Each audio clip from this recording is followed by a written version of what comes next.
this afternoon.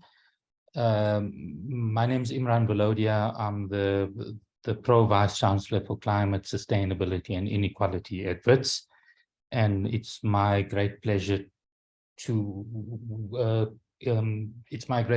welcome you all to the seminar today, and especially to welcome our two speakers. We've had, as part of the university's Pro Vice Chancellor office, a number of seminars that have dealt with kind of issues of climate change, sustainability, and inequality. I think it would be fair to say that until now, the seminars that we've had really approach the problem largely from the climate change point of view, and may or may not have dealt with kind of issues of inequality. The kind of strategy of the university in making the links between climate change and inequality are really based on the premise that it's kind of really not possible across the globe and within countries like South Africa to deal with the climate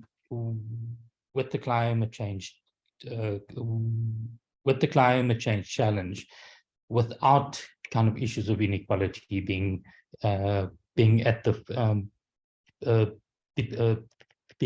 forefront of kind of how we think about that transition. So what's particularly exciting for me about the talk today is that we kind of going to have kind of shared with us a report from the United Nations Research Institute for Social Development that really deals with this issue, coming at it primarily from kind of questions of inequality, and then drawing out what the implications of that might be for climate change. And we're kind of extremely privileged today to have with us the two authors of the kind of UN Research Institute for Social Development kind of flagship report that is titled Crises of Inequality, Shifting Power for a New Eco-Social Contract. Our speakers are Katja Hujo. Katja is the Senior Research Coordinator at UNRISD. She has kind of an extremely illustrious kind of research track record, having studied in Germany and in Argentina. She has published widely on transformative social justice, on kind of questions of social policy, and is really considered among one of the foremost thinkers on kind of issues of social justice. Her colleague, who's a co-author of the report, is Maggie Katja, who is senior research analyst at the United Nations Research Institute for Social Development.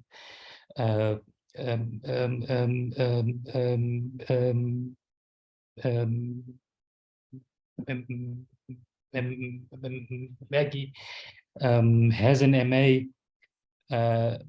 from New York University, and a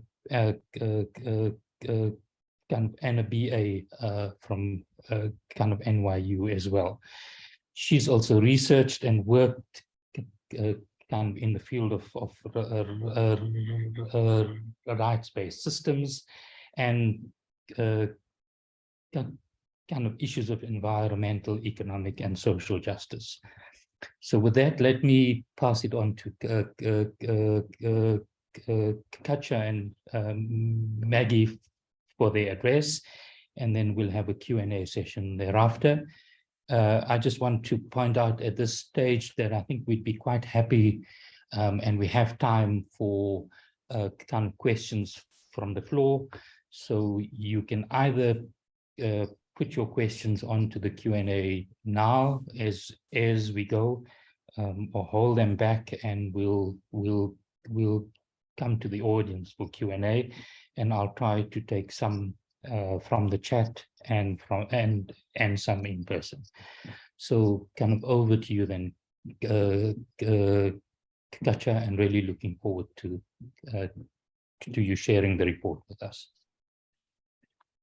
Yeah, thank you very much, Professor Imran, and thank you for the center and to invite us to present our report.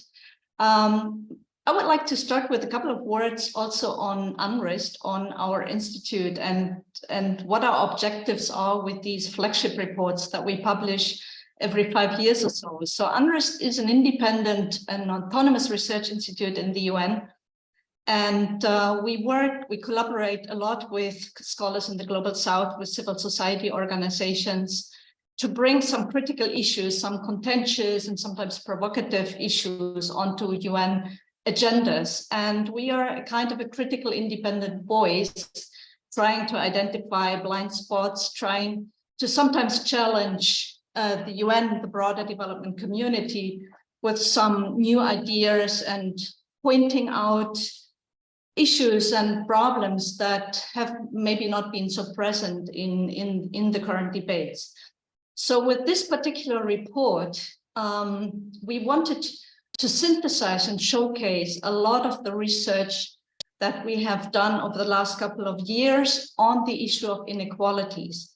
And we wanted to show how important it is to address inequalities, because it is really one of the most profound and substantive problems we are facing at the moment. But at the same time, you know, when we were in the process of designing the report, we realized that we are more and more confronted with polycrises, with multiple crises that are really threatening the achievement of sustainable development and of the SDGs. And so what we did is we tied these two very big challenges together: rising inequalities and our current status of multiple crises. So, so this is what I would like to present now. And Maggie, if you could share the presentation so I can start. Maybe by beginning with the key messages, so you will see what this report is actually about. So first of all, as I said, we are for many years already in a state of fracture. Our world is challenged by multiple crises. And as the Secretary General, Antonio Guterres, actually said for the first time during the Nelson Mandela lecture in 2018, and he has since repeated the statement, our social contract is broken. What we show in the report is that the multiple crises and the problems that we are facing are actually not exogenous to a system. They are not a flaw in the system, but rather they are built in by design. They are a feature of our global economy, of the way that we have designed our economies, societies, and global governance. And thirdly, inequality is a driver, an amplifier, and a consequence of multiple crises, creating a vicious cycle. And this will be a large part of our presentation, to actually show you how inequality is both a root cause of crises and also a result of multiple crises. Fourth, we will see when we delve deeper into the impacts of inequalities and crises that it is the vulnerable, marginalized groups that are most affected. They fall furthest behind. On the other hand, and that is something that is less in the focus of international development debates, is that elites can shield themselves and often even exploit crisis for their own gain. Fifth, and we are coming to the second part of the report, where we're actually looking forward and trying to present and seek solutions and pathways for change. So we advocate that we can actually create pathways towards a new eco-social contract, an ecological social contract, which is based on a vision of justice, equality, and sustainability. However, in order to put this new vision into practice, we also need a reformed development approach, one that is truly conducive to social, economic, and climate justice. And finally, and we will have a short discussion on that during the presentation, but I would really like also to invite all of you to come in onto this seventh key message on the political economy of how to make this happen. We think that we need to rebalance existing power structures and create new alliances if we want to achieve transformative change. But of course, there is a big question that arises how we can mobilize this political will and how we can create these alliances to put this into practice. So the report and also this presentation is in three parts. The first part is a kind of diagnosis on the problems we are facing, the world in a state of fracture, inequality, crisis, and a broken social contract. The second zooms in on the age of inequality and how intersecting inequalities and power shape social outcomes associated with the crisis that we described in the first part. And the last part is a new eco-social contract pathways towards social and economic and environmental justice.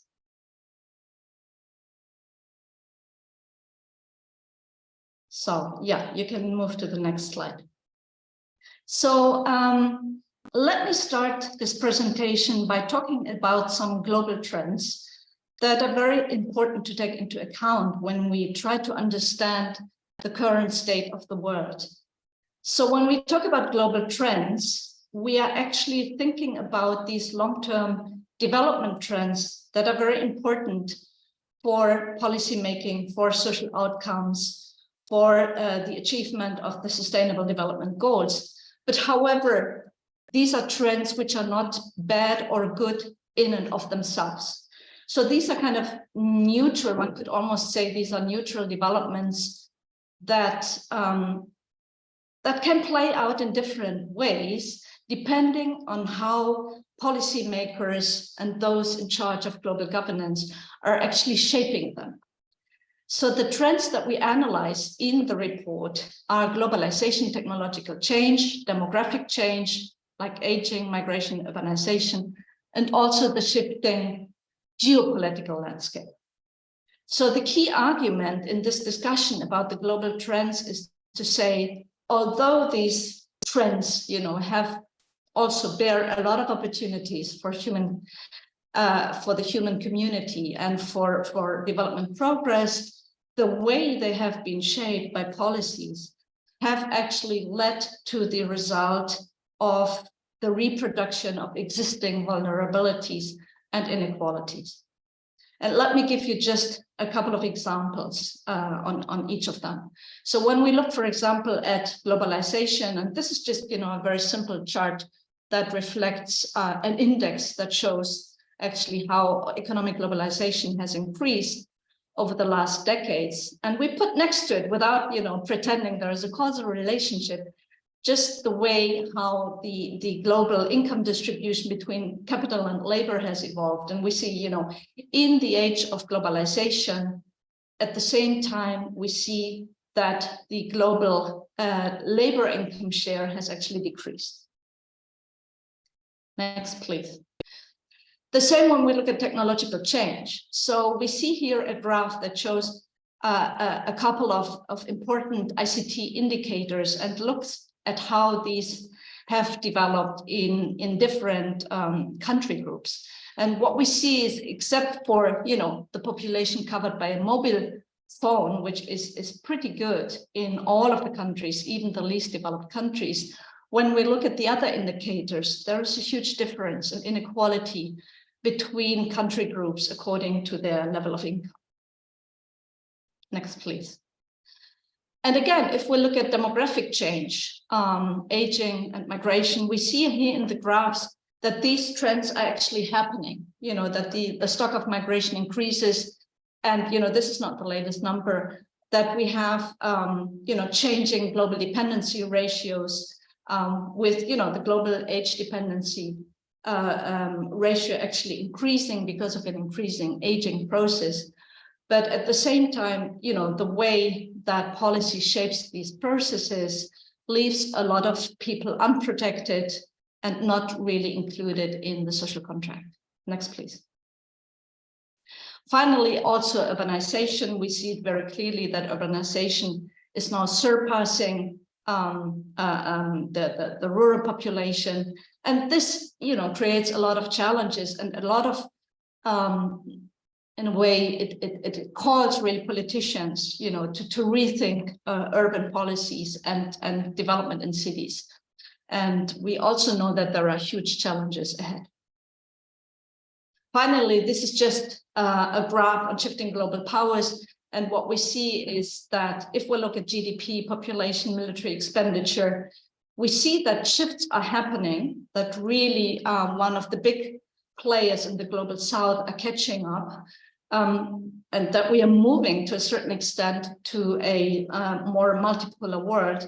But we see also with the recent geopolitical tensions and new wars and new types of trade and foreign policy, that this whole process of shifting global powers bears both risks and opportunities. So I now hand over to Maggie to continue with the section on inequalities and crises. Thanks, Katja. Thanks to Imran and to Wits for the invitation.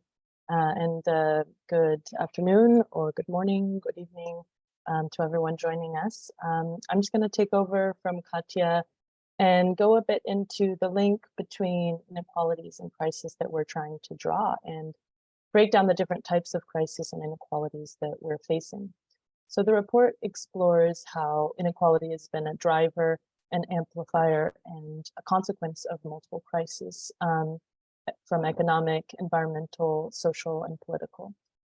Inequality drives crisis, and crisis increases inequality, compounding and accelerating to create extreme vulnerability, disparity, and unsustainability. Crisis undermines livelihoods, and with the worst impacts falling on the most vulnerable, and can reverse past achievements as well as progress.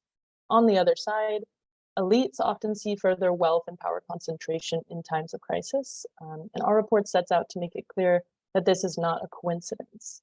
Our global system is set up in such a way that allows a small subset of people to profit off the losses of others, as well as the opportunity that crisis provides to exploit them. So to give you a clear picture of this, I'll elaborate on the different types of crisis that we explore in the report. Economic crisis. So economic crises of recent years have both come as a result of increasing inequalities and have made inequalities worse. The shift to market fundamentalism in the 1980s, which brought about the era of hyper-globalized neoliberalism that we're now living in, has had extremely detrimental impacts on institutions, stability, and livelihoods. As you can see in this graph, banking crises have soared since the neoliberal turn in the 1980s. The 2008 financial crisis, for example, resulted in a severe disruption of the global economy with highly negative spillovers on national economies. And the crisis reverberated worldwide, precipitating economic contractions, banking crises, and government debts. And in many ways, it was driven by inequalities that had built up during the era of neoliberal globalization, in particular, rising income and wealth inequalities. As the crisis unfolded, impacts on labor markets, household assets, and access to public goods increased inequalities even further. Between 2010 and 11, 114 countries contracted their spending as part of their austerity response. And further, the policy responses put in place to address this crisis largely favored bailing out big corporations and banks, as we know, rather than vulnerable groups. Moving on to climate crisis, as we well know, as is the subject of many of the seminars held under this Vice Chancellor, many planetary boundaries have been exceeded with both ecological and social consequences, while at the same time, we've yet to achieve basic development standards and social rights for all. The climate crisis is characterized by extreme inequalities in terms of both cause and impact. The majority of CO2 in the atmosphere has been created by rich industrialized nations. And between 1990 and 2015, the wealthiest 10% of humanity accounted for 52% of cumulative emissions, while the top 1% alone accounted for over 15%. And while the poor and marginalized contribute the least to climate change, they're also the most likely to be harmed by it and have the fewest resources to cope. And so this graph, as you can see, developing countries suffer much greater instances of weather-related disasters. And as a result of these disasters, 28 million people in developing countries were displaced in 2020, while only 2 million were displaced in developed countries. And on top of these uneven impacts on vulnerable groups, the policies put in place to address climate change often entail a much heavier burden on these vulnerable groups. And this is also known as the triple injustice of climate change. The care crisis is characterized by an imbalance between the need for care, as Katja mentioned earlier, and the failure of systems to provide it in fair and ethical ways. Care systems are largely neglected in social and economic policy, and therefore they carry many injustices and inequalities. The heavy emphasis on care as a social responsibility, in particular of households, leaves a large deficit, which is then exacerbated by the fact that the number of persons in the world in need of care is growing. 2.1 billion people in the world were in need of care in 2015, but that's expected to reach 2.3 billion by 2030. The care crisis also really intersects with other forms of inequality, specifically gender inequality, as women, as we know, take on a disproportionate care of unpaid labor, spending on average 3 times as many hours as men on unpaid care and domestic work. While the paid care sector, on the other hand, is characterized by an erosion of working conditions, understaffing, and low pay. We're also facing increasing political crises marked by growing protests, as well as decreasing levels of trust. Much of the growing discontent and just disenchantment in democratic capitalist regimes has been related to the multiple crises that I've just discussed, which have reduced equality, social mobility, and economic security. And as inequalities grow in the face of crisis, elite power strengthens, social fractures and backlash against minorities or marginalized groups also sets in. And this can lead to decreasing state legitimacy and trust, rise of authoritarianism, and usher in populist forces under an us against them narrative. Finally, the COVID crisis has exacerbated existing inequalities and pushed the less powerful and more vulnerable groups further behind. Marginalized groups, of course, were hit particularly hard. In the report, we outline a number of very troubling inequalities in the impact of COVID. For example, in the United States, death rates for Black Americans were 2.4 times higher than that for white Americans. Women have been much more likely to lose their jobs as a result of the crisis, and the increased care burden being a major factor of this. So you can see, again, the connections linking the different types of crisis and inequality. And the pandemic also intensified challenges migrants and refugees face in accessing their rights and services. And finally, of course, it exacerbated economic inequality.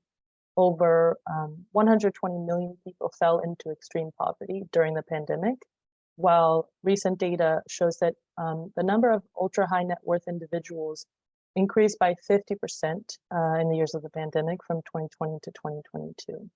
And in policies to address the pandemic, for example, and institutional efforts such as the vaccine rollout, there are many inequalities present in these processes as well.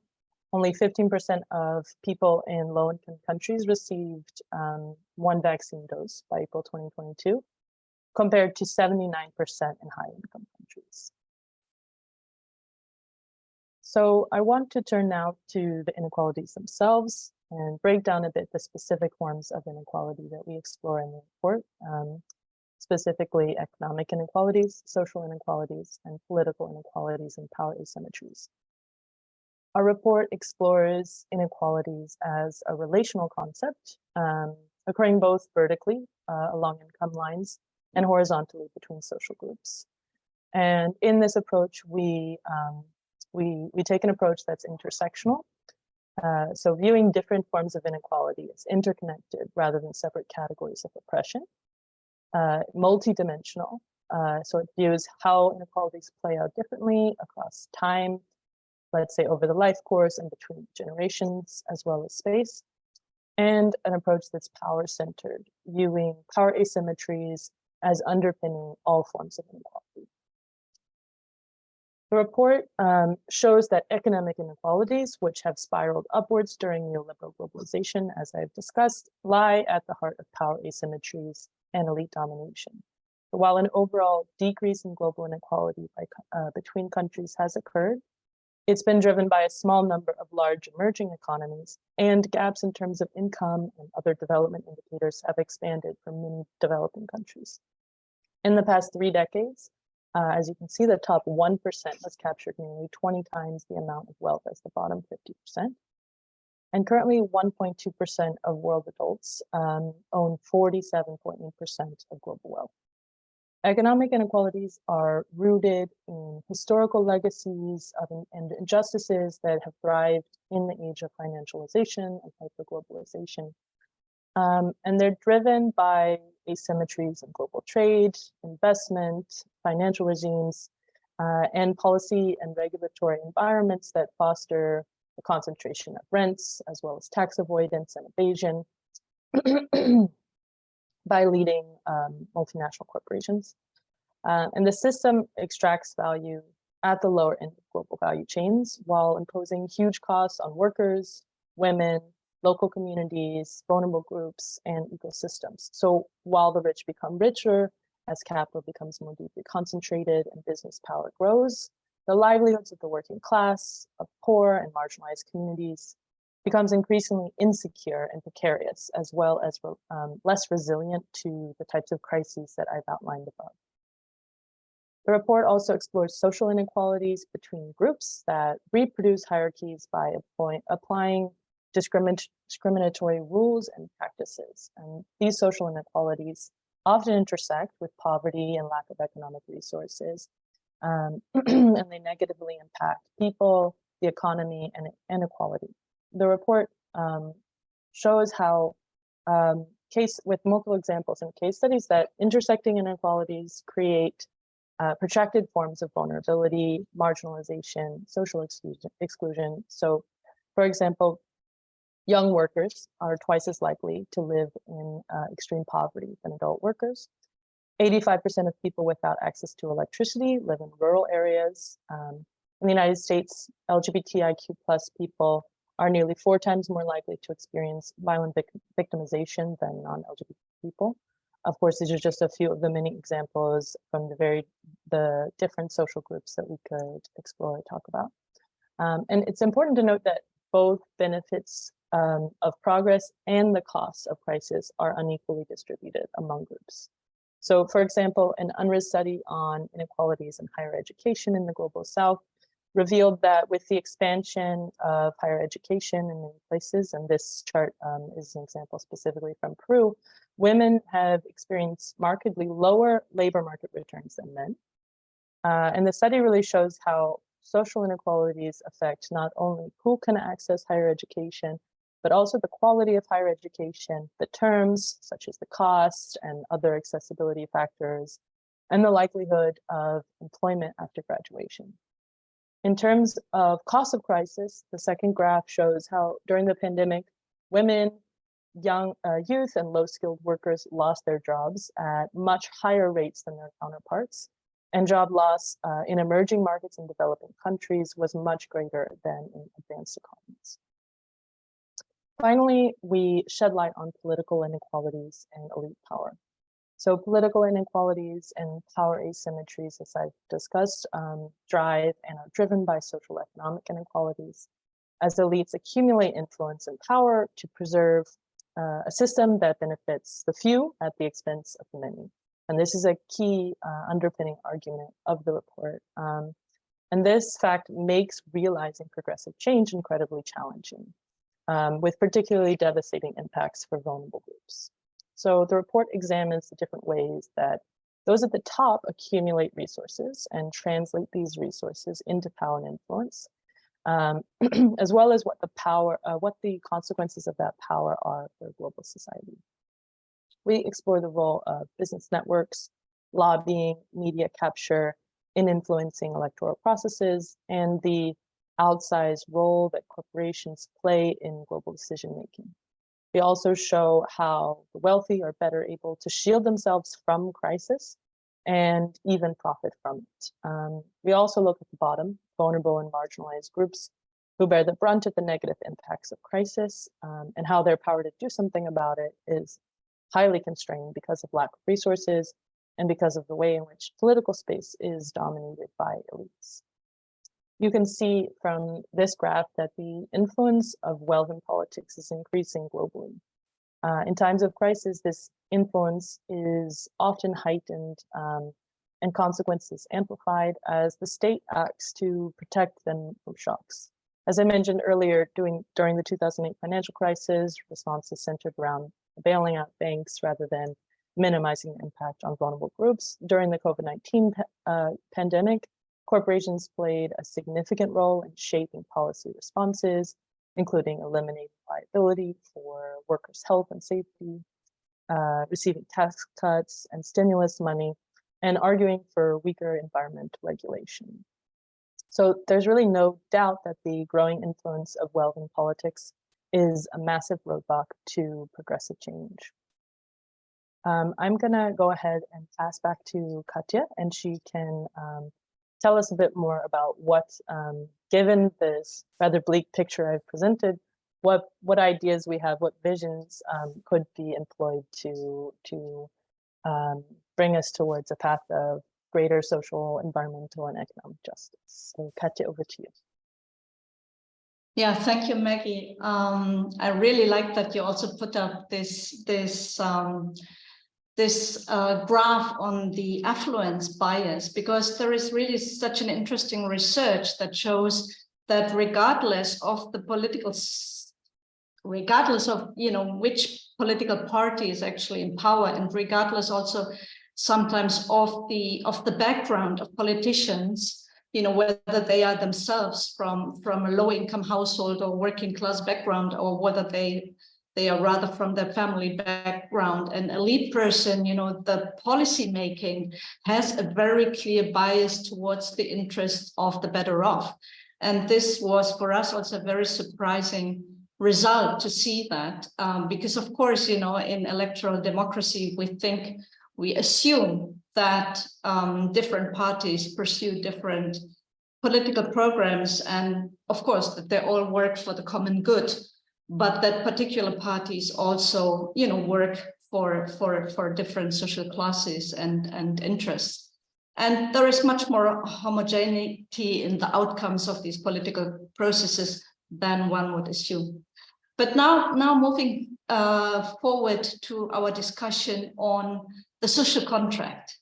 So we put forward in this report a proposal for renegotiating our current social contracts, which we think, and we join in with many other actors in this problem analysis, that our social contracts are broken and that we need to renegotiate and redefine and rethink them. Second, of course, once we have reached a new social contract, which is in a way a new broad vision, that presents a consensus between all different stakeholders and on which direction we would like to go, we then have to become concrete and also think about our policies and institutions in order to realize and implement this new ecological social contract. And finally, how can we create this political will and political strategies to make progressive and transformative change happen? So let me start by providing some background on the concept of the social contract.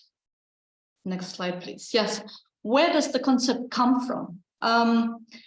You might know that the discussions on a social contract started within the context of European political philosophy, the so-called Enlightenment philosophy and beyond. So philosophers like Hobbes, Locke, Kant, Rousseau, and Rawls saw the social contract as the moral and political obligations that free individuals accept voluntarily among themselves and vis-à-vis their government, the sovereign, in order to escape the state of nature.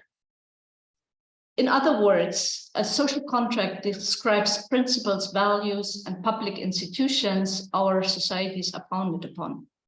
And within UNRISD, we use the definition, the last point I put on this slide, a social contract are the explicit and implicit agreements between state and citizens defining rights and obligations to ensure legitimacy, security, rule of law, and social justice.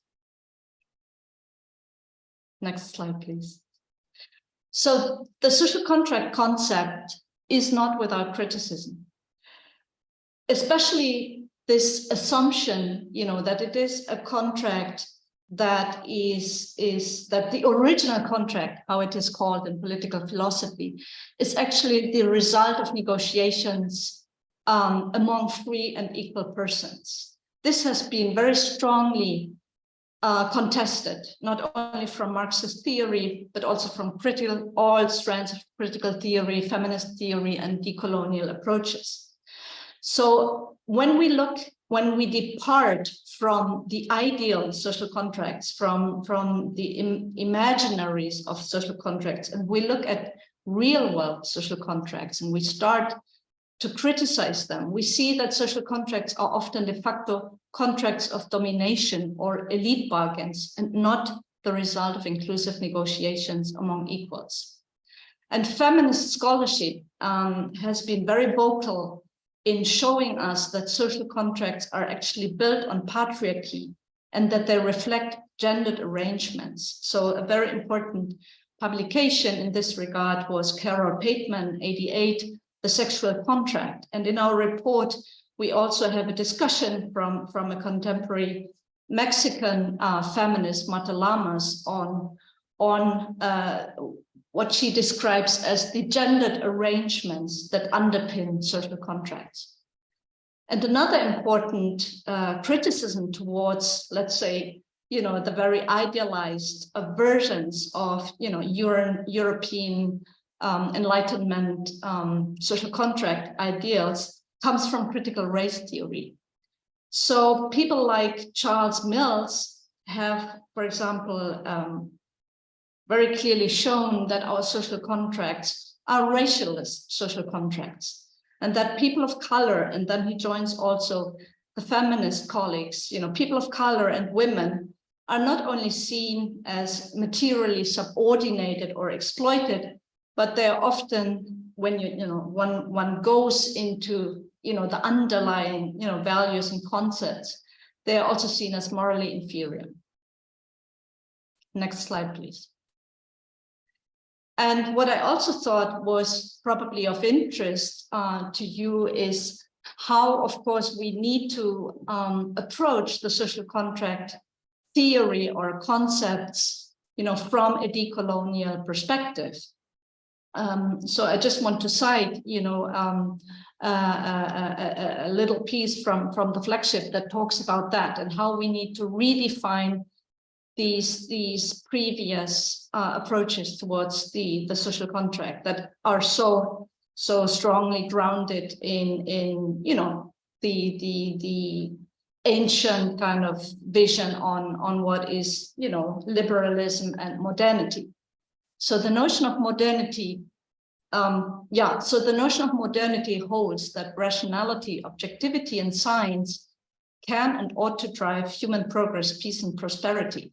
However, anti-colonial, post-colonial, and decolonial theorists contend that the globally dominant formulation of modernity is in reality a European-American account of modernity, which created the unequal contemporary world order where material, epistemic, and other means to realize human potential are controlled by a few powerful elites, often but not exclusively from the global north. Next slide, please.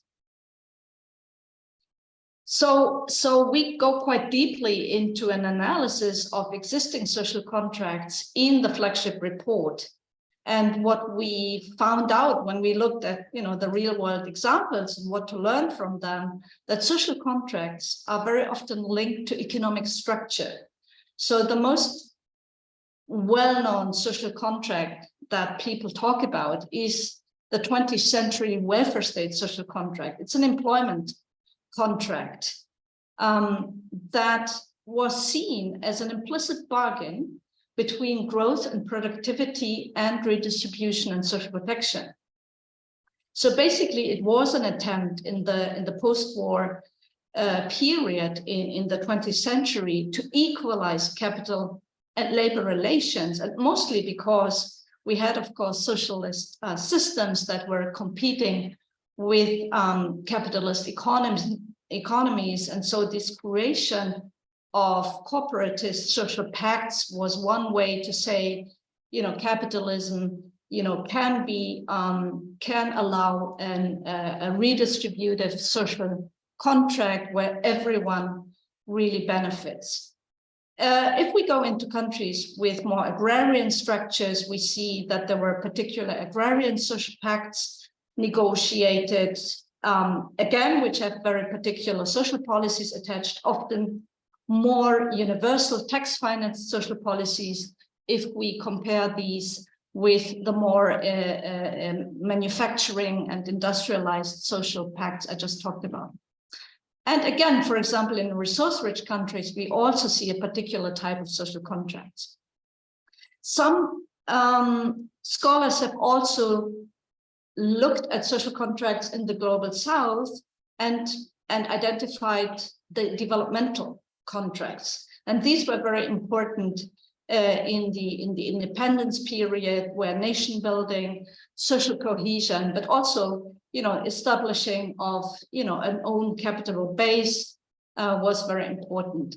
And these developmental social contracts were then often transformed into adjustment contracts once the period of neoliberal globalization started in the 1980s. And just to finish off this short, bit conceptual and academic introduction into the topic, what we also found very interesting is that it's not only the social contract idea is not only associated with Enlightenment political philosophy, but also with a couple of communitarian approaches that origin in the global south. For example, Ubuntu in Africa, or the buen vivir concept, the living well concept that exists in Latin America and is very much associated with indigenous communities there, or the Ecoswarai approach from India, which again also combines, self-determination approaches from Gandhi with a particular, ecological relation, with ecological objectives and a particular relationship with nature. Next slide, please. So now that we discussed a little bit this idea of a social contract, basically the analysis that Maggie has presented around the crises that we see, the economic and financial crisis, the climate crisis, the crisis in social reproduction, our care crisis, and the second big crisis of social reproduction is the climate crisis. And finally, the COVID crisis. we have seen that all of these crises have not only undermined developmental progress, social development, sustainable development, but it has also led to political polarization, to greater inequality, and to a loss of state credibility and legitimacy. So people are more and more doubtful about, their societies and whether actually the values, the policies, and the institutions that govern our societies are the correct ones. And this is why we have come to this conclusion that social contracts in many places in the world are broken. And also, if we, of course, take the perspective of the critical scholars I just mentioned from critical race theory or feminist theory, we can easily say that if we look at the entire world, the majority of the world population was never actually part of comprehensive social contracts that actually guaranteed rule of law, social protection, equal rights, equality, and a voice for everyone.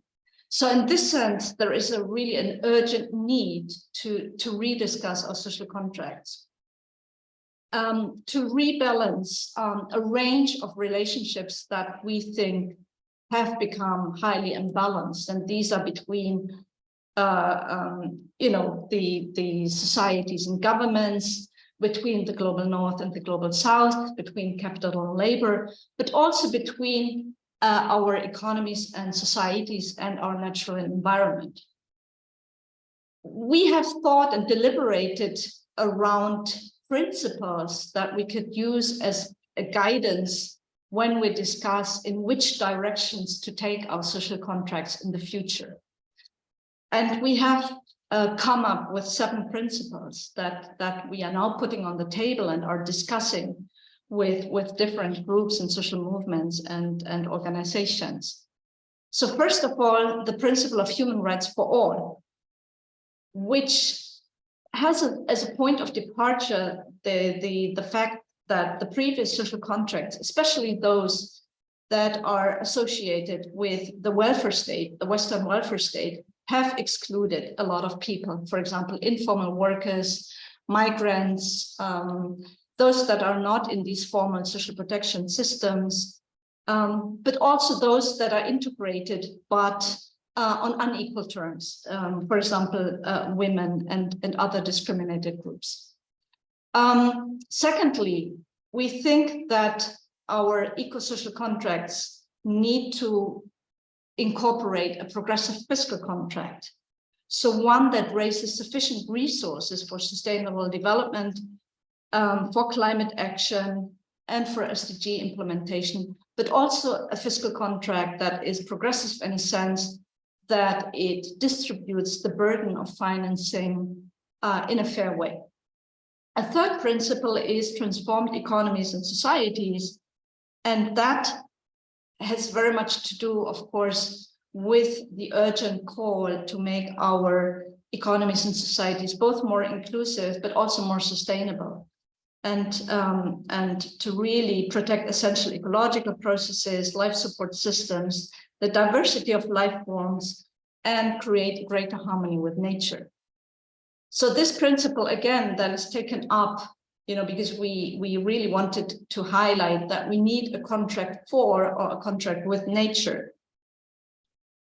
And the next principle is around historical injustices addressed. So it's very important in order, to overcome the shortcomings that I have discussed a couple of minutes ago, that we actually take this decolonial lens, that we inform social contracts with indigenous knowledge, with social values and capacities from the global south, and that we also remedy historical injustices and address the climate crisis through fair and just transitions.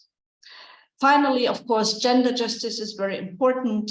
We need a social contract that does not build on, these very unequal and patriarchal gendered arrangements that we are still seeing. that we harmonize the activities of production and reproduction between the genders, and that all expressions of gender identity and sexual orientation get the equal respect and rights. And finally, peace and solidarity is very important.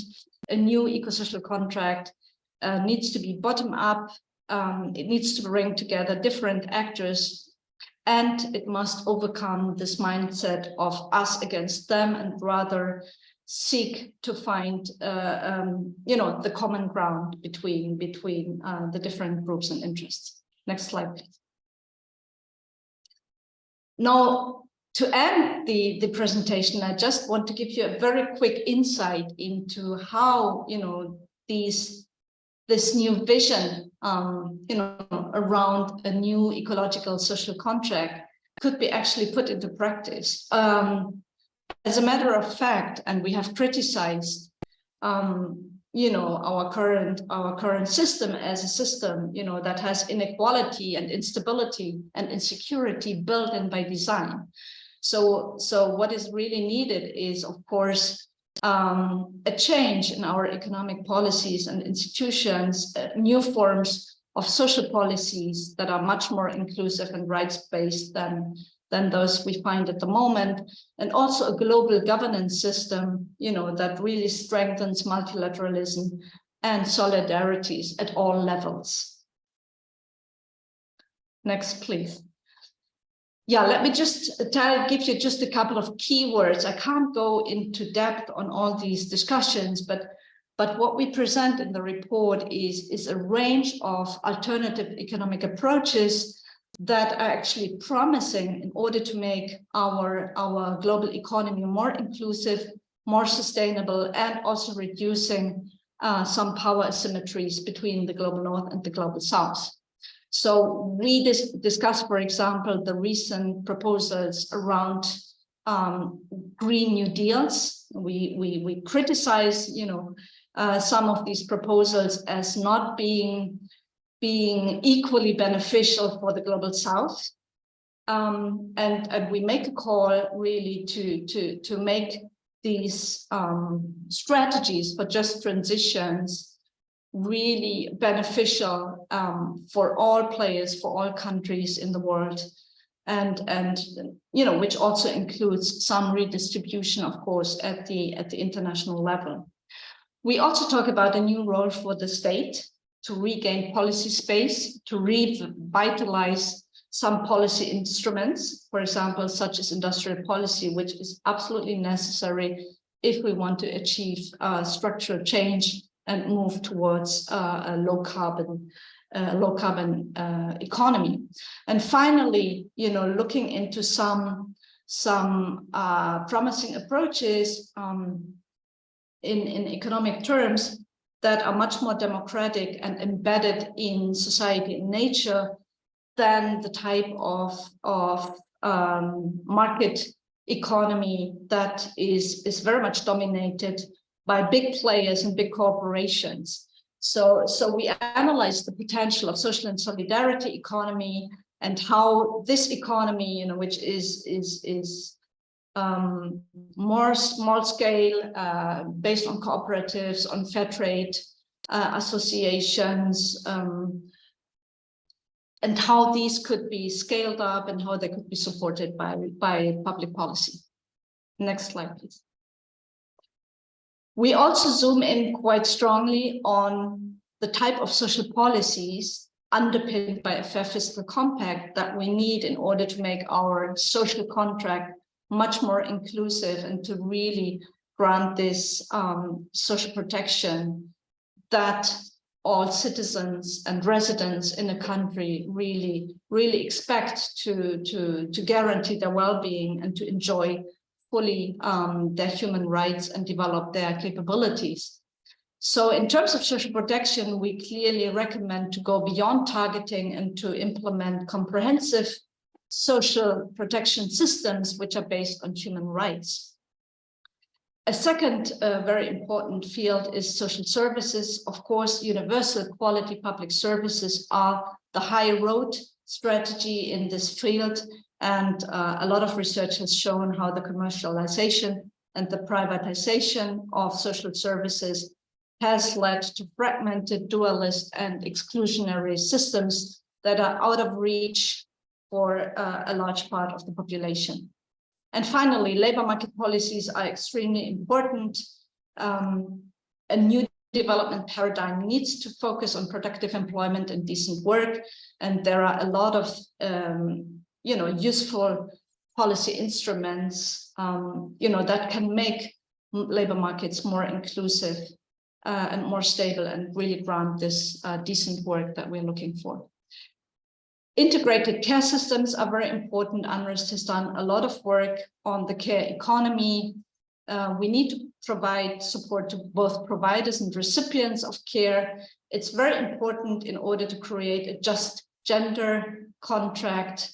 And it is really a cross-cutting perspective when we think about integrated care systems, because it includes health, education, labor market, social protection policies, but also community-based care networks. And finally, I have talked about the fair fiscal contract already, but what is important here is that, of course, we need a lot of resources to put these ambitious objectives into practice, and we need to bring elites back into the fiscal contract in order to make this happen.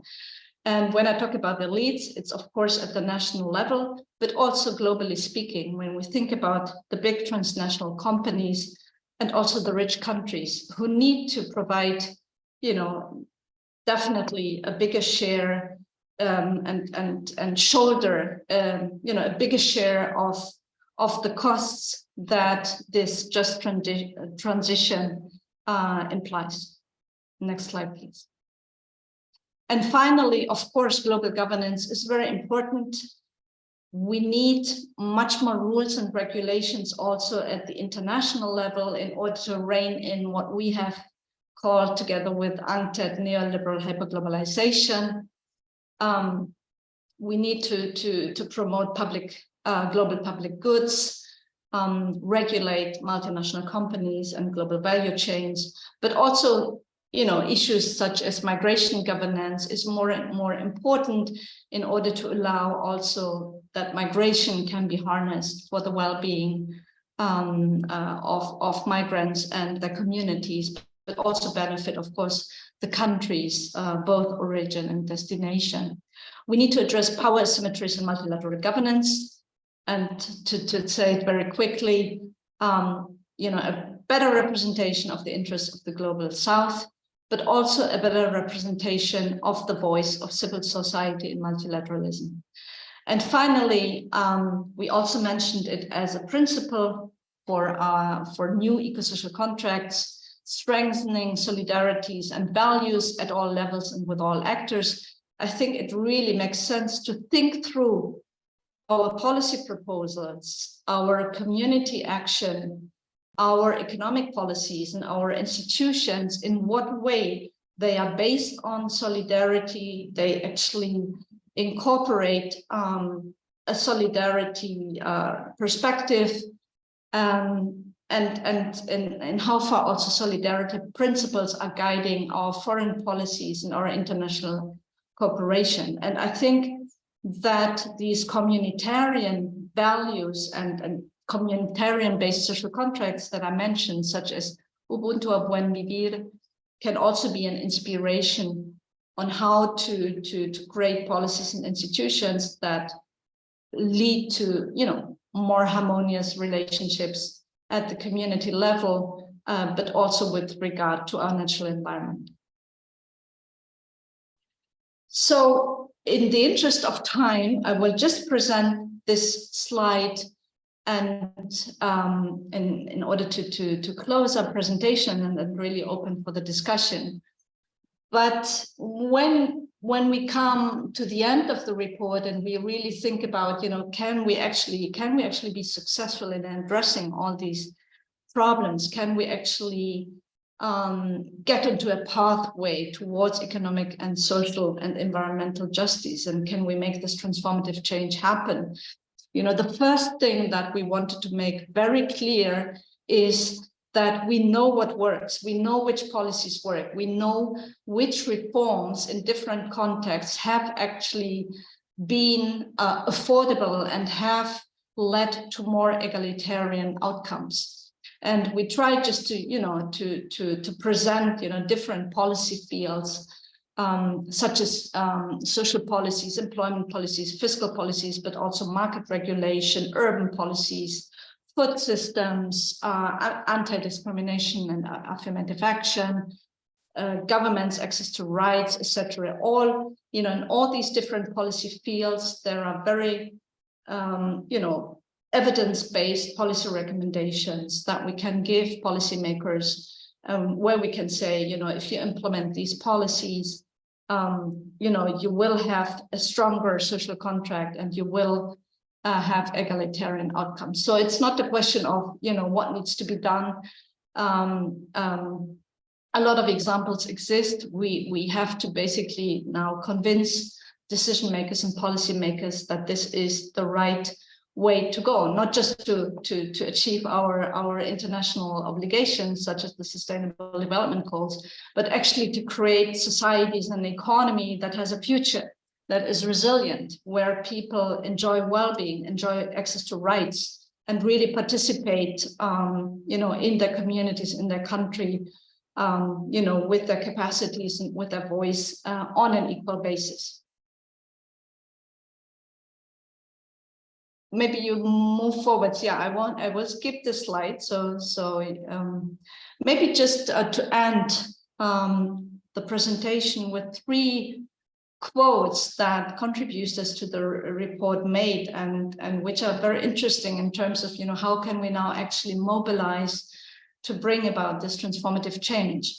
And Kumi Naidoo, who you probably know as a co-national, is really one of the big thinkers around, how can activism can get to a new stage? How can we actually, change people's mindset and motivate them, to take action and not feel overwhelmed and, demotivated to do something. So he has, written about, how powerful actually, each and every one of us is. He says ordinary people should be front and center in developing green climate policies. People have a range of resources and creative potential to influence the process as voters, as wealth owners, as consumers, as citizens, and as holders of knowledge. And a second very inspiring personality is Rima Nanavati, the executive director of the Self-Employed Women's Association in India. And she has a lot of experience on, with women organizing to improve their well-being and the life in their communities. And she says Sebat's experience of organizing informal sector women workers for over 5 decades in India has shown that to address the multiple challenges these workers are facing, there is a need to strengthen their collective agency, their bargaining power and leadership to help them fight against unjust working conditions and bring them voice, visibility and validity as workers. And finally, a quote from Yayati Ghosh, professor at the University of Massachusetts Amherst, and who was very active also in the research and advocacy around vaccine equality and access. And she says, political constraints, such as corporate lobbying power, are binding only if citizens do not apply sufficient counter pressure on their governments. So on this note, I would like to thank you very much for your attention. This was quite a long presentation that we usually give in a much shorter way, but we are very much looking forward now to receiving lots of questions and also to hearing from you, what your reactions are and what your thoughts are around all these issues that we put on the table. Thank you very much. Thank you so much, Katja and Maggie for kind of summarizing a large and complex report in a short space of time. I should at the outset have said that the report's available on the UNRISD website. In the chat, there's a link to the report, so feel free to download the report and kind of continue to engage with the authors outside of the seminar today. But we do have close on an hour for some questions, for some thoughts, and for some engagement. So there was I'd like to start with the kind of in-person type question. Brenda Martin, I think your hand was up, so I'm going to see if you'd like to ask a question. I am sorry, that was an error, but I would ask a question while I am able to. The extent to which just energy transition has received attention in the report, I wonder if you could say something more about that. I have been losing contact with the call all afternoon, so I'm sorry if I missed something. I'd appreciate that. Thank you. Right. Katja and Maggie, perhaps to keep the kind of engagement a little systematic, perhaps we should deal with one question at a time. So let me pass it back to you and see if you want to deal with the question from Brenda.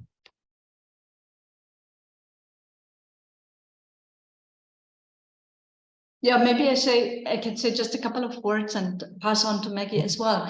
I think the just transition concept, I think, is a bit similar to this concept of an eco-social contract. It's something that has gained traction in international debates, and I think it was very, very helpful in order to really shift the focus on the social justice dimensions of this transition, towards low carbon economy. So just is the first word, right? We say just and then we say transition. So it makes it very clear that we cannot actually achieve this transition, without making sure that social justice is recognized and implemented in this process. Because if we don't do it, we will lose the support from the broader populations. We will actually lead to very negative social outcomes, and in the end, we won't achieve our goals. What is important in the report, what we try to make clear is that the just transition concept, which originates in the US American labor movement, started off as a quite narrow concept that was focused on how can we compensate, the workers that are losing their jobs in this process of structural change, towards, different sectors. And it was more like, it was not very proactive, and it was not very transformative as a concept.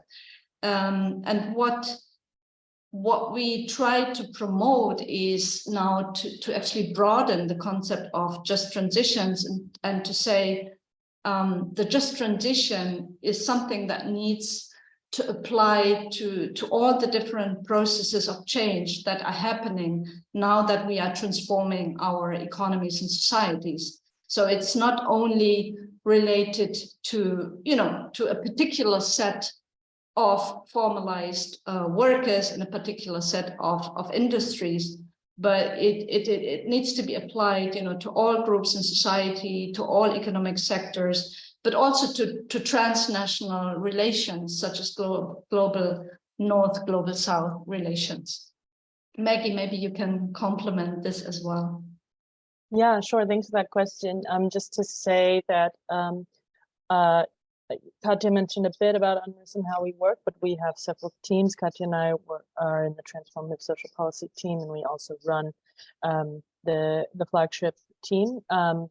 But we have a lot of work focused on climate justice specifically, and there's a lot of great work on just transition coming out of UNRISD in general.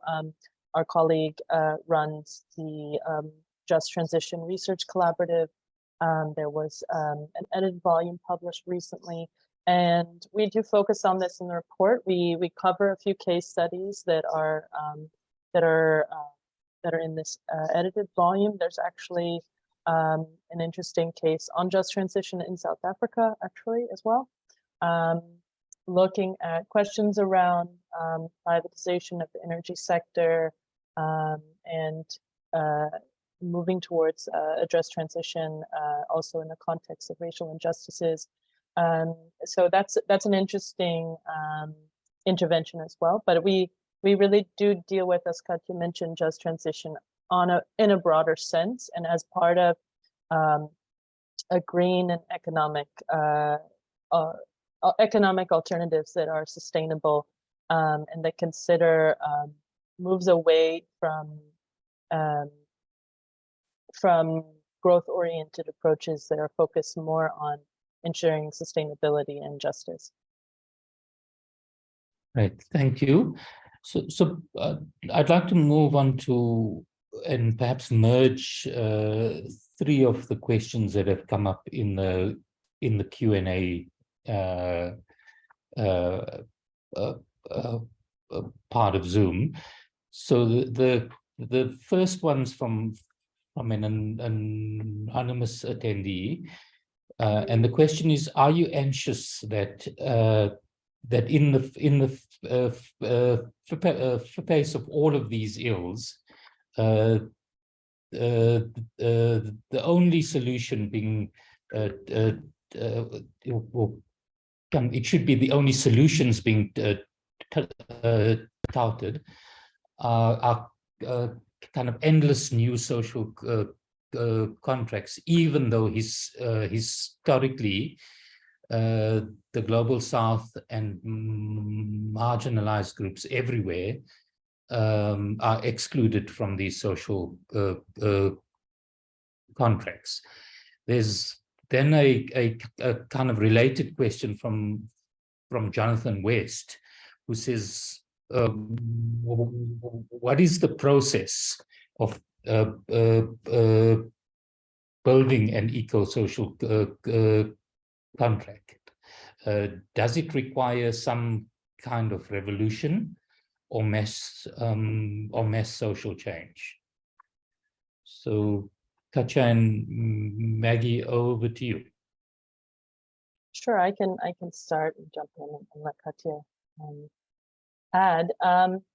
So I think that there's a few things that are important to note. One is that when we talk about an eco-social contract and this sort of forward-looking vision, we're not talking about one universal social contract. We're talking about many social contracts that maybe aren't necessarily described in that way, that maybe aren't self-reflective in that way about being, let's say, an eco-social contract. For us, it's a form of articulating and putting a value framework around what we think is a useful way to imagine a better future.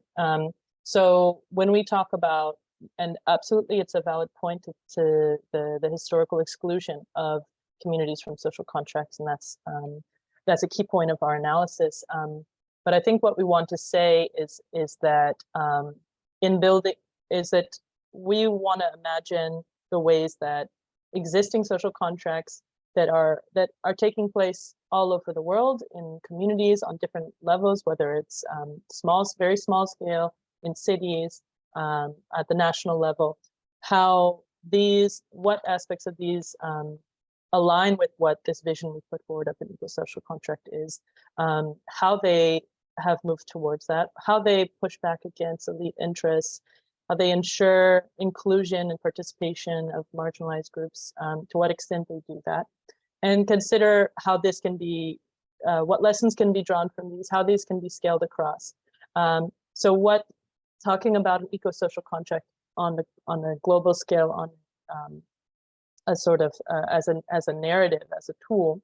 I think that what we're trying to do is create space where these kinds of initiatives can find purchase, can be seen from an international standpoint as valuable, can enter the conversation on international levels. But as highlighted in kind of this principle of historical injustices, for example, and the references to communitarian approaches like Ubuntu, we are trying to say that we believe these kind of contracts already exist. They have existed for throughout history. And what we want to do is identify the things that work and see how this can be expanded, and how what policies are useful to help allow these contracts to flourish and to grow and to take up more space and to scale across.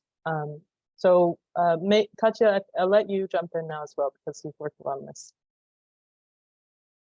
Yeah, thanks for the interesting question. It's true when you say that will there be an endless process of social contracting, and how can we actually make sure that these patterns of unequal power that have ended up in elite bargains rather than fully inclusive and social contracts for all, how can we make sure that this does not happen again? And of course, this is, again, it is a vision, it is a proposal that we put forward.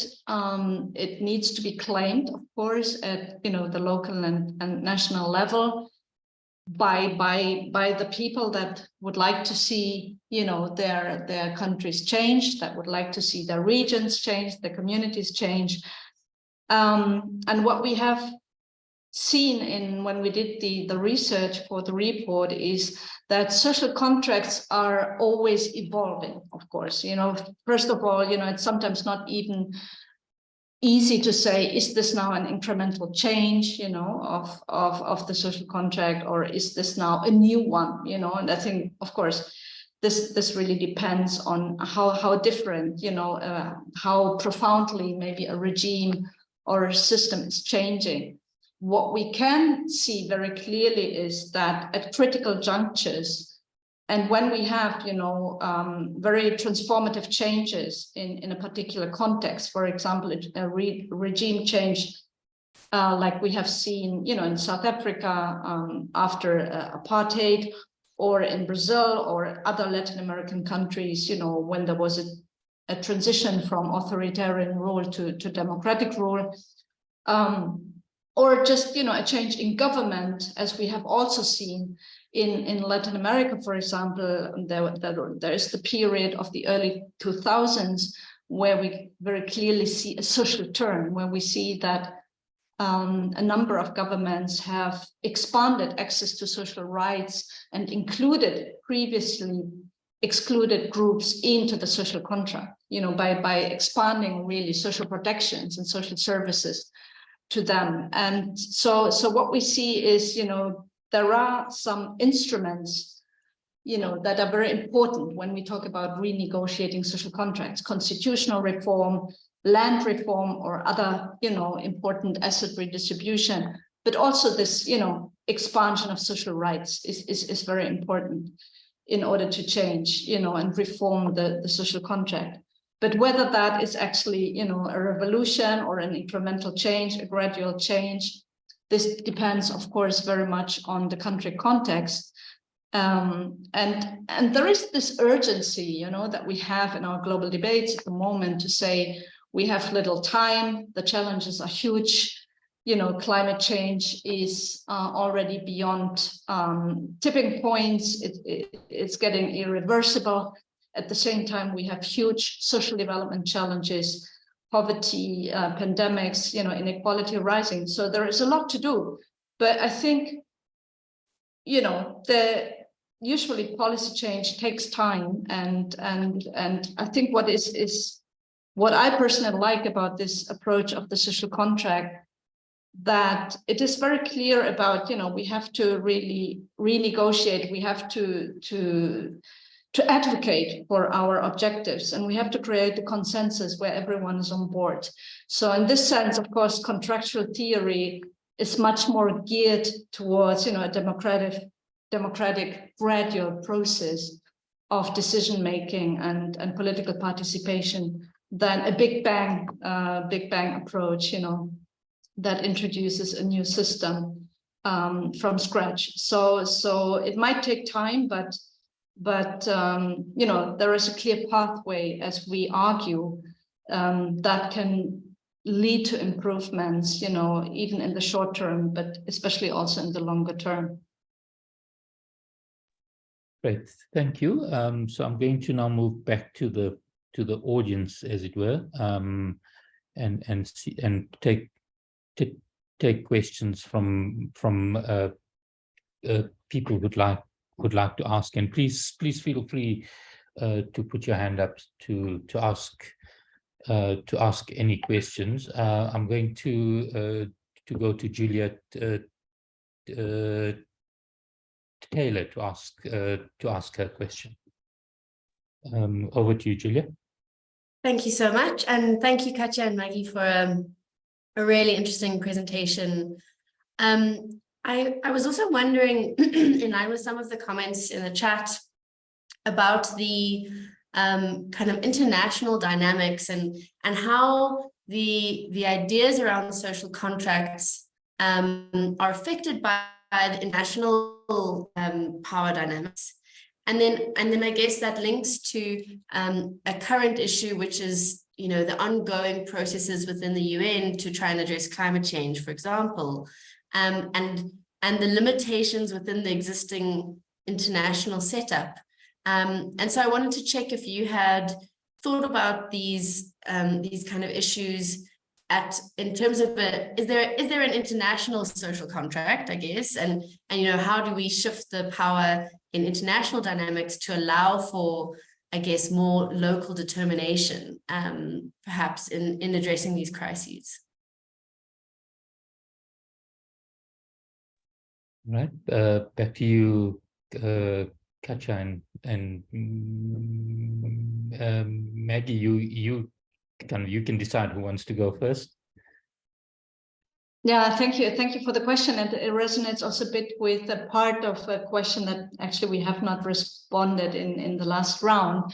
Is there a global social contract? I tend to say that there are the multilateral system, right?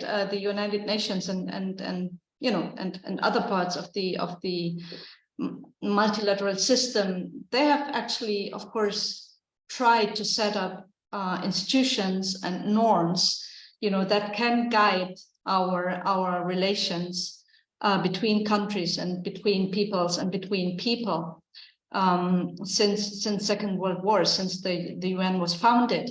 And so to a certain extent, the human rights framework, the UN Charter, the efforts to really promote development, security, peace at a global level is definitely, I think, a normative basis, which one could call a global social pact, maybe. Also, I tend to call the SDGs an eco-social contract, because the SDGs are obviously very strong in having all these different objectives and targets which are relevant for the sustainability transition, for social development, for poverty and inequality reduction, for a cohesive, inclusive societies, etc. So what makes the difference between these global pacts maybe and what we would call a social contract at the national level is that they're not binding to the same degree as nationally based institutions, constitutions, laws, legal frameworks are. So I think often we have this debate about, implementing SDGs, localizing SDGs. So there's definitely the need, to use this global framework to actually abide to these commitments that the governments have signed off, but then really to implement it at the national level through concrete policy programs, reforms, legal frameworks, budget allocations, right? All of this is very important in order to make the change really happen at the national and local level. Right.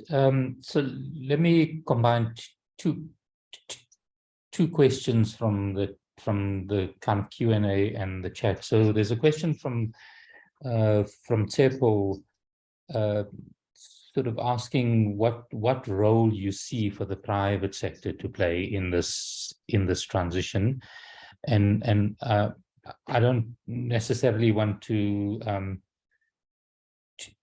kind of suggest Tsepo's making this point, but I want to link it with Sipo's question, which is how do we ensure that the elite do not capture policymakers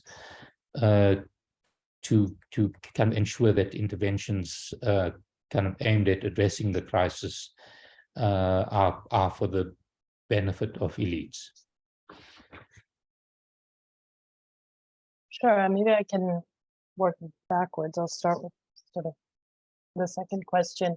I mean, obviously that's a key question of the report. It's a key question for all of us.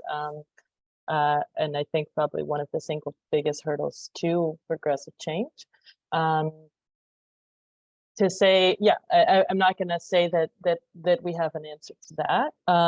Obviously, there's plenty of policies that can be put in place to reduce elite influence, and largely having to do with the concentration of wealth, tax evasion, state capture. But I mean, I think you're asking a bigger question, and I mean, I think the only thing I have to say there is that there is I think that a lot, like the crisis that we've outlined, the trajectory of concentrated crisis and growing and compounding, and how the extreme levels it's reached. I think we can see that there are openings that this is forced. In the case of, when I talked about political crisis, the number of protests, for example, is increasing significantly in the past several decades in response to the situation. And what's interesting is that data shows that the way that people are protesting is shifting. The way that they're articulating their demands are shifting away from, let's say, more identity-focused or singular issue towards systematic change.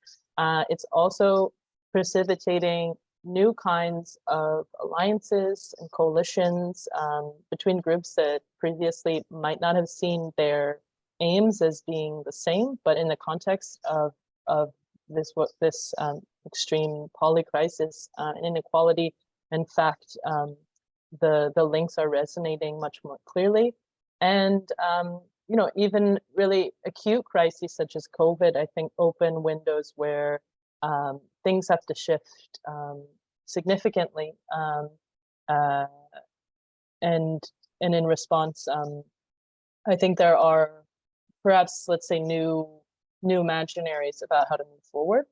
And I think all of these things combine, not to say that it will be easy, not to say that it's a sure thing, but I think that there are potential valuable pathways within these kinds of new forms of social resistance, of alliance building between the large majority that are whose needs and interests are very much in opposition to the elites.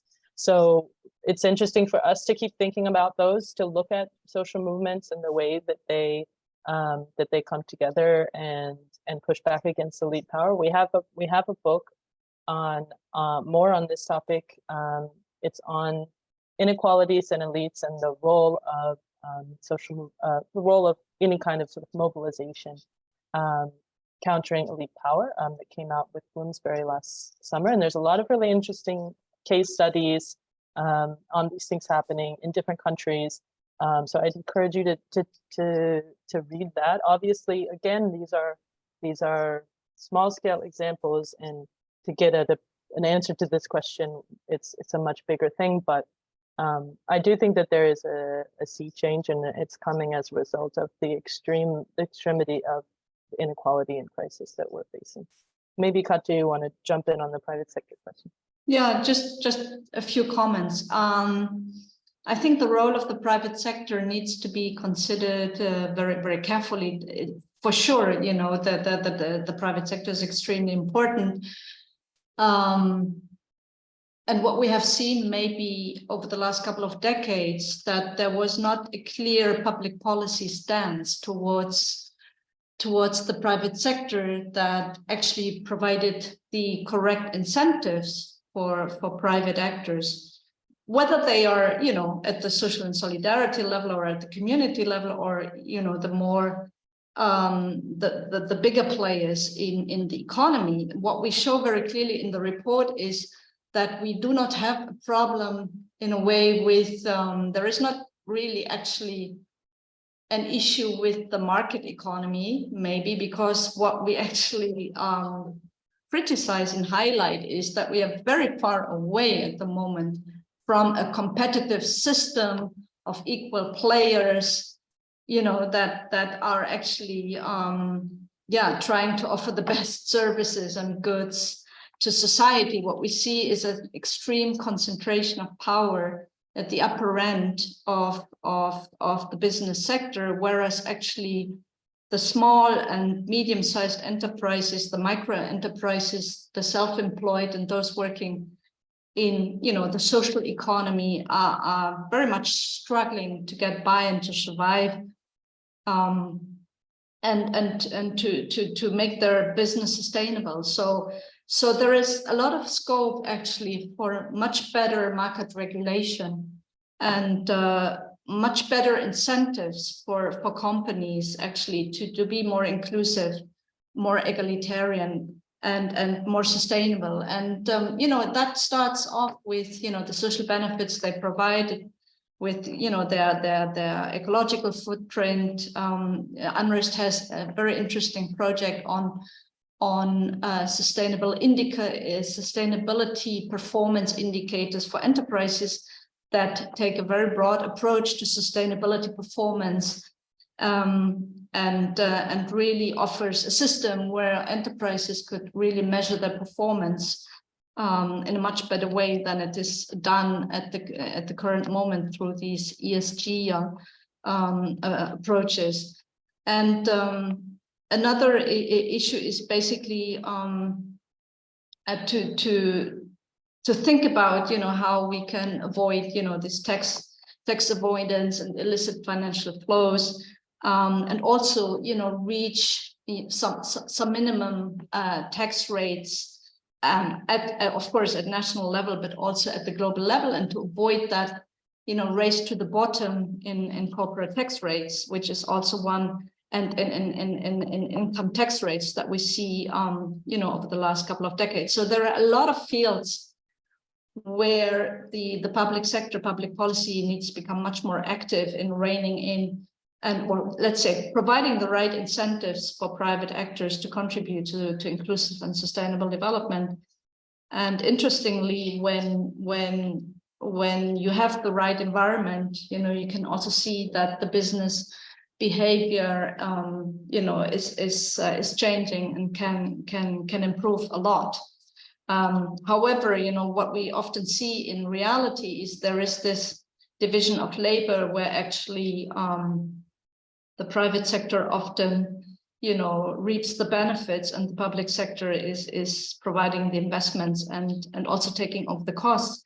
And when we look at, for example, at the moment, at what the business sector is proposing when we discuss new social contracts, they are often saying, actually, yes, we need much more flexible labor markets, and we have this platform and gig economy, and we now need the state really to be much more responsible for social protection of workers and employees than in the past. And it's really unclear from some of these statements, you know, how how these corporate actors really still want to contribute to the social contract by contributing, to decent work and the social wage and social protection of the employees. So there is a lot of open debates, and I think also the private sector actors are increasingly willing to sit at the table and to be quite open with the public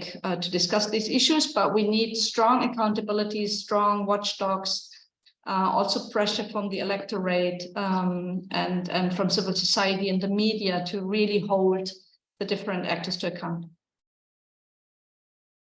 Great, thank you. I want to go to a kind of question from Sharon Fun.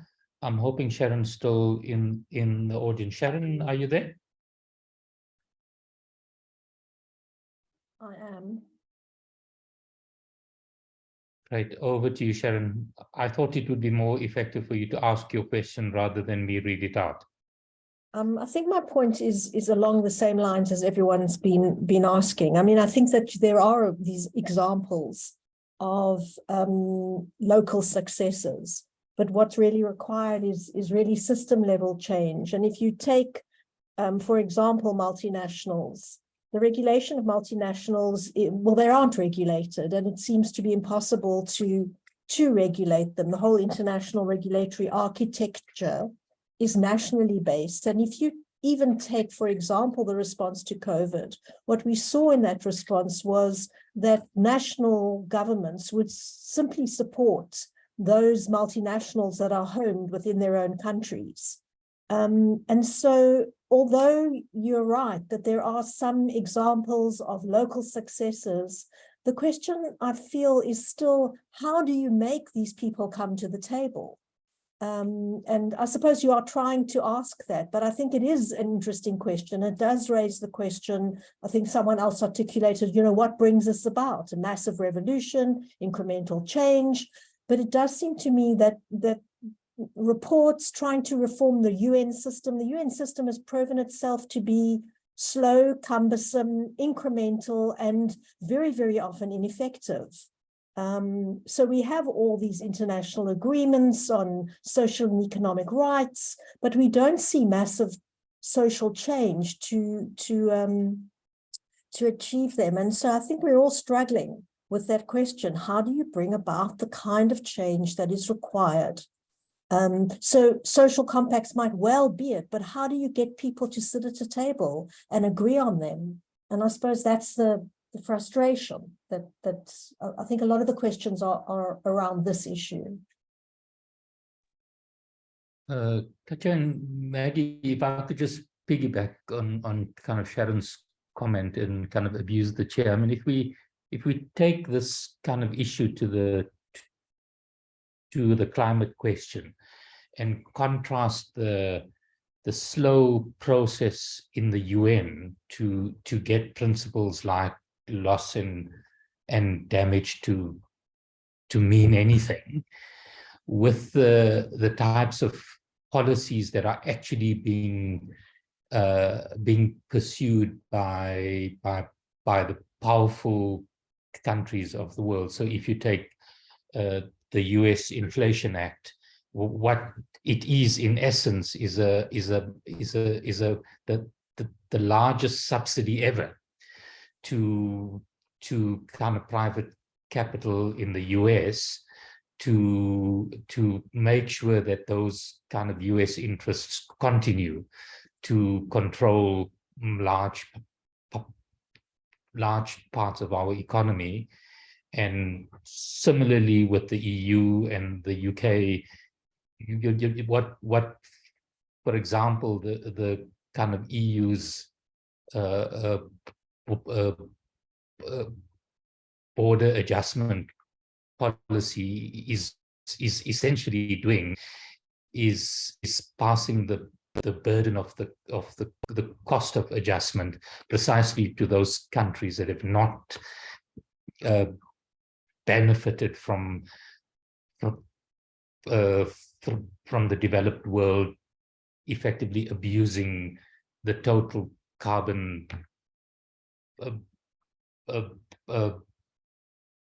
budget of the world. So coming back to the question about how do we make system change that is really going to address these challenges. So kind of over to you, Katja, and again, and perhaps you can answer that and make any final remarks you want to make, and we can proceed to close. Yeah, thank you so much for these really challenging questions. I completely agree that it's difficult to see the big picture of systems change happening. And I guess that there is a lot of change happening at different levels and in different places, but it's hard to see that it all goes into the right direction, that the action is timely, that the resources are channeled into the right policies, and that also, you know, especially the powerful players, whether it's corporations, certain elite groups, or richer countries, are, you know, acting out of a sense of the global commons, future generations, a contract with nature, and solidarity. So we are still operating, I wouldn't say in the state of nature, we are far from that, fortunately, but we are still operating, and increasingly so, in a global environment that is moving towards national interests, towards a very complicated geopolitical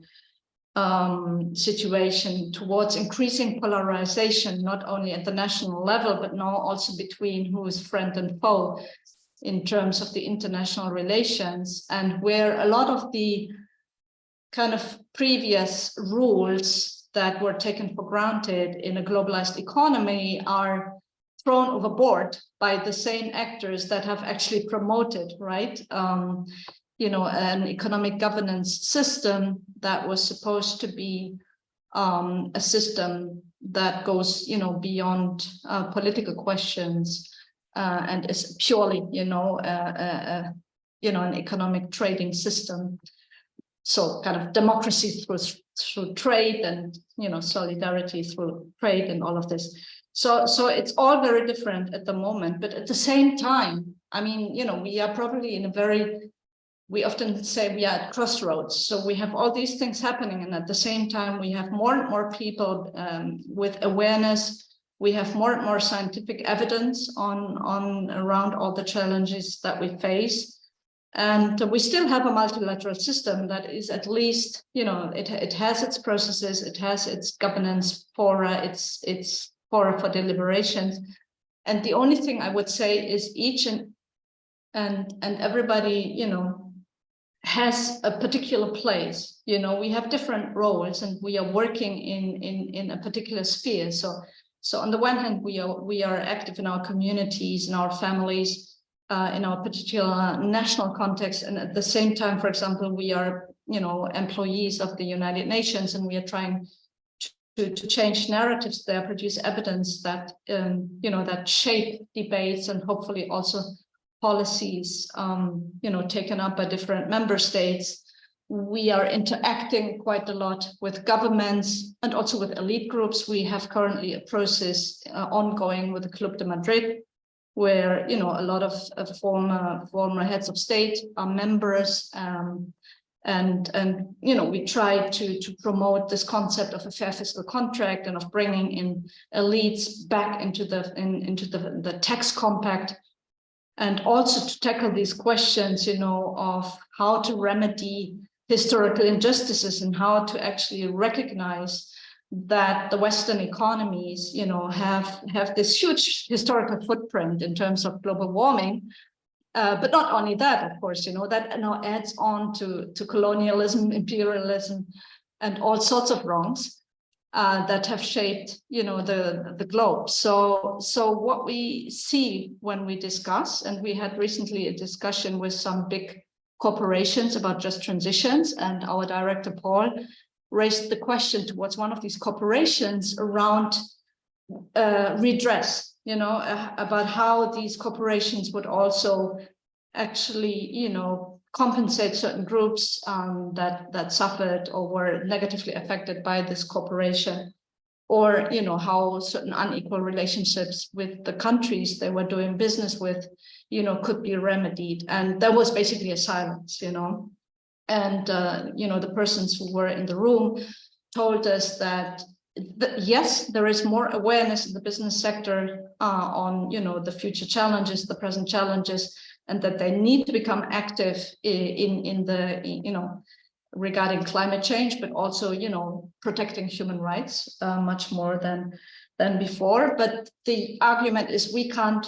redress historical injustices, and also we cannot move forward if we do not have a regulation that levels the playing field. So in Switzerland, there was an initiative that really tried to make Swiss companies responsible for the actions and omissions, basically, that they are responsible for in other countries.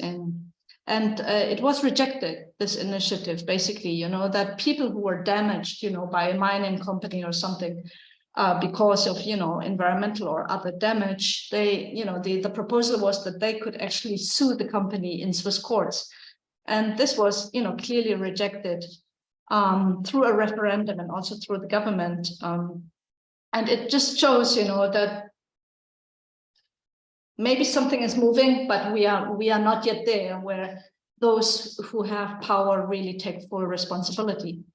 And this is why I think, yes, Imran, you're completely right. The Green Deals are often not good deals for the Global South. And I think what I find encouraging, however, is that there are a lot of social movements that are mobilizing against this now, and that they are making these things very, very transparent and visible. There is this social movement, Pacto Ecosocial del Sur in Latin America, the Eco-Social Pact of the South, and they're also, connecting with other regions and with Africa as well. And they say, we are clearly against this proposal that is now coming from the West, where they try to clean up their economies, but continuing the extractive model in our countries and really offloading many of the environmental and other costs onto the Global South. And we can't see how this makes any difference to the behavior of the past. They really call it a neo-colonial behavior. So people are rising up, voicing their concerns, and I think the hope that we have is that change happens at different levels, and each and everyone is trying to move these things forward, even if we know that, of course, the power structures are working against us sometimes, often. Like,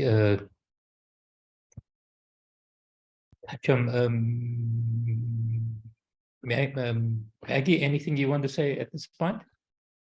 Yeah, sure. I mean, first, yeah, thank you all for these very difficult questions, challenging questions. I think obviously we asked them to ourselves, we asked them to our partners and colleagues, and we also think it's important to keep discussing it, even though there isn't necessarily an answer. I do think that it's important, though, also to these examples, Sharon, that you mentioned. I think it's important also to not reduce them to the level of examples, because I think that these kinds of spaces, these kinds of actions and cases, they are the site of transformation. It's where people experience inequalities and crisis, where they respond to it, where they negotiate to build better lives for themselves and their communities.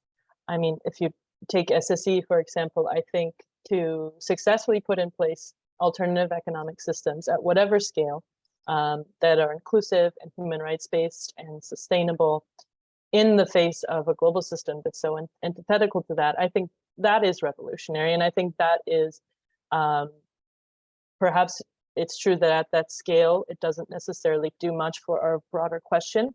But I do have hope that as the scales expand, that they can reverberate, whether it's through cross-movement learning and experiences to take lessons and tools for how to do this in more places and more spaces, or just simply the act of bringing actors together to create more people engaged in working and in addressing these exact questions that we're asking.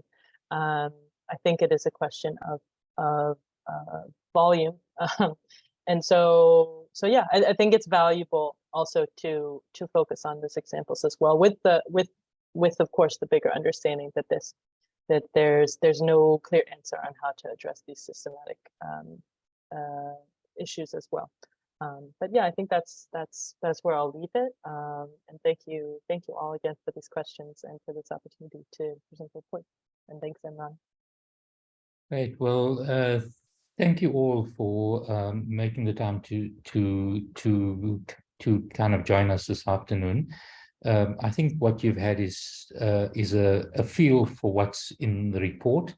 The report's available. Please feel free to download it, kind of engage with it, and I'm sure that our colleagues at UNRISD would be quite happy to hear from you. So feel free to engage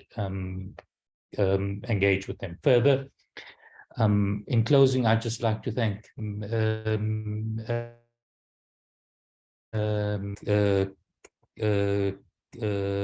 Katja for an excellent presentation and for sharing with us what is clearly an important and extremely well-researched report. Thanks for the engagement and thank you for the ideas that you've shared with us today. I think we kind of often look for kind of solutions to these big kind of global problems kind of elsewhere, and I think the key point that you've reminded us is that the solutions to these things really lie in the power that we all have. And I think if we don't stand up and fight for these things, then not much is going to change. So thank you everyone for making the time to join us today. Thanks again to our presenters. Thank you to the Wits team that works tirelessly at the back to make kind of events like this